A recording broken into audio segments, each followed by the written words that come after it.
त्रिपुरा को देश का तीसरा फुल्ली लिटरेट स्टेट घोषित कर दिया गया है। इसके पहले मिजोरम, गोवा और लद्दाख को भी फुली लिटरेट स्टेट घोषित किया जा चुका है। यह घोषणा उल्लास कार्यक्रम के तहत हुई है। उल्लास न्यू शिक्षा साक्षरता कार्यक्रम ये देश का तीसरा राज्य है। न्यू एजुकेशन पॉलिसी जो नई शिक्षा नीति 2020 की आई थी, उसमें ये कल्पना की गई है कि उसमें ये उद्देश्य है कि 2030 तक सभी राज्यों को या यूटीज़ को पूर्णतः साक्षर घोषित किया जा सके, पूर्णतः साक्षर बनाया जा सके। जून 2024 में लद्दाख को भी घोषित किया जा चुका है। लद्दाख फर्स्ट एडमिनिस्ट्रेटिव यूनिट है या नॉन स्टेट है या यूटी है जिसको फुली लिटरेट स्टेट घोषित किया गया है। उल्लास कार्यक्रम, जिसको नव भारत साक्षरता कार्यक्रम भी कहते हैं या न्यू इंडिया लिटरेसी प्रोग्राम भी इसको कहते हैं, उल्लास कार्यक्रम को। ये सेंट्रली स्पॉन्सर्ड है, जिसकी कालावधि है 2022 से लेकर 2027 तक। मिजोरम को 1987 में स्टेटहुड घोषित किया गया था। कम्प्लीटली स्टेटहुड मिला था, राज्य का दर्जा मिला था मिजोरम को 1987 में। तो त्रिपुरा देश का तीसरा राज्य है जिसको कम्प्लीटली लिटरेट स्टेट घोषित किया गया है। इसके पहले मिजोरम, गोवा भी थे जिनको कम्प्लीटली लिटरेट स्टेट घोषित किया जा चुका है। लद्दाख को भी घोषित किया जा चुका है। अब ये जो हुआ है वो उल्लास कार्यक्रम के तहत हुआ है। 25 जून को इमरजेंसी के 50 साल हो गए थे। 25 जून को इमरजेंसी लगाई गई थी, 25 जून 1975 को, और ये 21 महीने चली थी। 21 मार्च 1977 को विड्रॉल कर ली गई थी, वापस ले ली गई थी। इसी के विरोध में या इसी के संदर्भ में इसको इमरजेंसी को देखते हुए भारत सरकार ने 2024 से संविधान हत्या दिवस मना रही है। 25 जून को संविधान हत्या दिवस मनाया जाता है। इमरजेंसी जो प्रोक्लेम हुई थी इंदिरा गांधी द्वारा, वो इंदिरा नेहरू गांधी वर्सेस श्री राजनारायण केस था जो इलाहाबाद हाई कोर्ट ने दिया था। उसके बाद इमरजेंसी घोषित कर दी गई थी।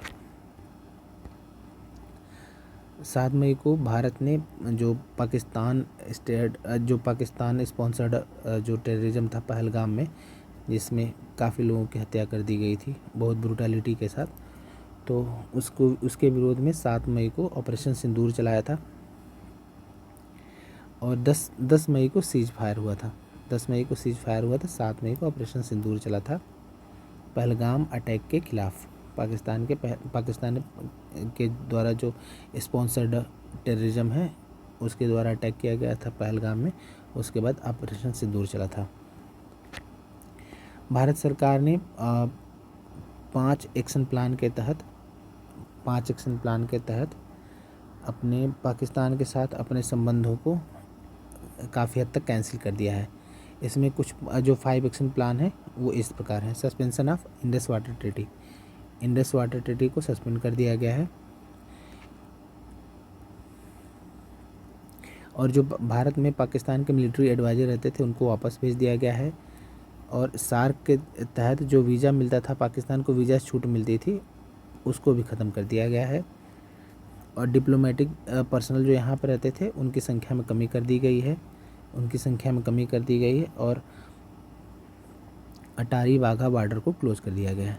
तो इसके बाद पहलगाम अटैक के बाद भारत सरकार ने 5 बिंदु एक्शन प्लान तैयार किया था। उसमें ये 5 लागू हो चुके हैं। Suspension of Indus water treaty, expulsion of Pakistan से मिलिट्री एडवाइजर्स, जो पाकिस्तान के मिलिट्री एडवाइजर थे उनको भारत से बाहर कर दिया गया है। और इसके साथ ही जो सार्क वीज़ा से छूट मिलती थी पाकिस्तान को, वो वापस कर दिया गया है। और डिप्लोमेटिक जो पर्सनल थे उनकी संख्या में कमी कर दी गई है। और अटारी और वाघा बॉर्डर को क्लोज कर दिया गया है। इंडस वाटर ट्रीटी 1960 में हुई थी। इसमें जो मीडिएशन किया था वो IBRD, international bank of reconstruction and development, इसी को वर्ल्ड बैंक कहते हैं, इसकी मध्यस्थता से हुआ था।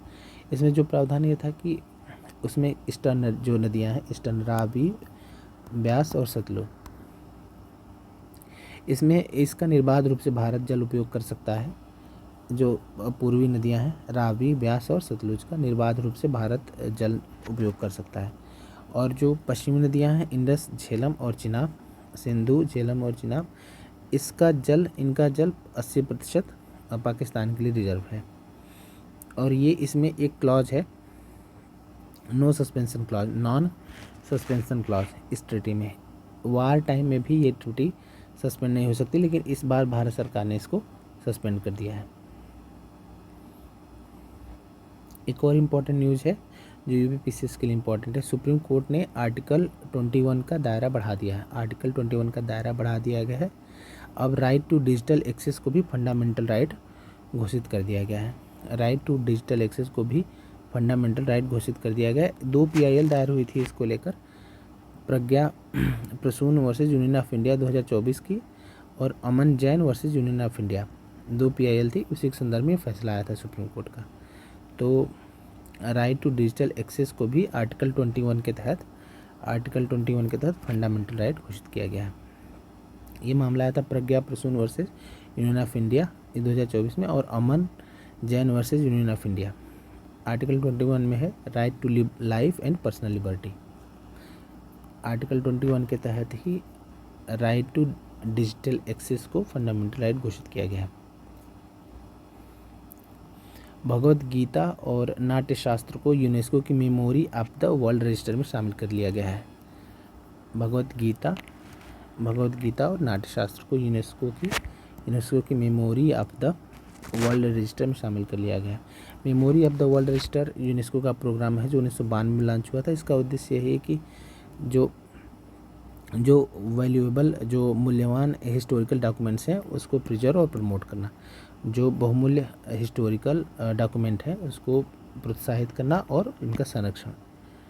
तो नाट्यशास्त्र और भगवत गीता को यूनेस्को की जो memory of the world register है उसमें जोड़ लिया गया है।